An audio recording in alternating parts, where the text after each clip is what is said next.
1 जानेवारी आपल्याला आठवलीच नाही. आता आपल्या सगळ्याच्या डोक्यात फक्त 22 जानेवारीचे महाराज. कोणती जानेवारी आहे? 22 जानेवारी. महाराज देश म्हणण्यापेक्षा विश्वातील जेवढे काही देश आहे ते देश फक्त आणि फक्त माझ्या प्रभू रामचंद्राच्या राज्याभिषेकाची तयारी करायला लागली. मी मगाशी आमदाराला सगळं सांगितलं. मी म्हणलं 22 जानेवारी आणि 21 जानेवारी त्या दिवशी माझं आमच्या सोपान महाराजांचं फुले महाराजांचं आमच्या तिघायचं कीर्तन दुबईला आहे महाराज. दुबईला कुठं? अरे तुम्हीच साजरा करणार असं नाही, दुबईतले लोक सुद्धा प्रभू रामचंद्राचा उत्सव साजरा करायला लागले. आम्ही भाग्यवान आहे महाराज. आपली वारकरी संप्रदायाची पताका आम्हाला 7 समुद्राच्या पलीकडे न्यायला भेटते. आम्ही भाग्यवान लेकरं. सर्वांना माझी विनंती आहे, 22 जानेवारीची तयारी प्रत्येकाला तिथं नाही जात आलं, कारण की ती आता एवढी छोटी झाली. अयोध्या लोक एवढे झाले, सगळे म्हणतात अयोध्येलाच जायचे नाही. तुम्हाला 22ला जाता आलं तरी पण प्रत्येकाने आपलं घर अयोध्या करा. प्रत्येकाने आपल्या घरावर पताका लावा, गुढी लावा. त्या दिवशी अंगण सारून घ्या, मस्त रांगोळी वगैरे काढा. सर्वांना माझी विनंती आहे, प्रभू रामचंद्राचा जन्म उत्सव साजरा करणं, प्रभू रामचंद्राचा लोकार्पण सोहळा साजरा करणं तुमचं आणि माझं कर्तव्य नाही, तो तुमचा आणि माझ्या हिंदू धर्माचा काय आहे? धर्म आहे. सर्वांना माझी विनंती आहे. आणि भाग्यवान आहे आपण.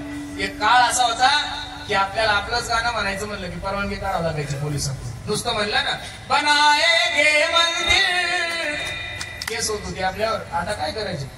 बन गया है मंदिर.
जानेवारीला अख्खं संभाजीनगर भगवामय झालं पाहिजे. कसं झालं पाहिजे?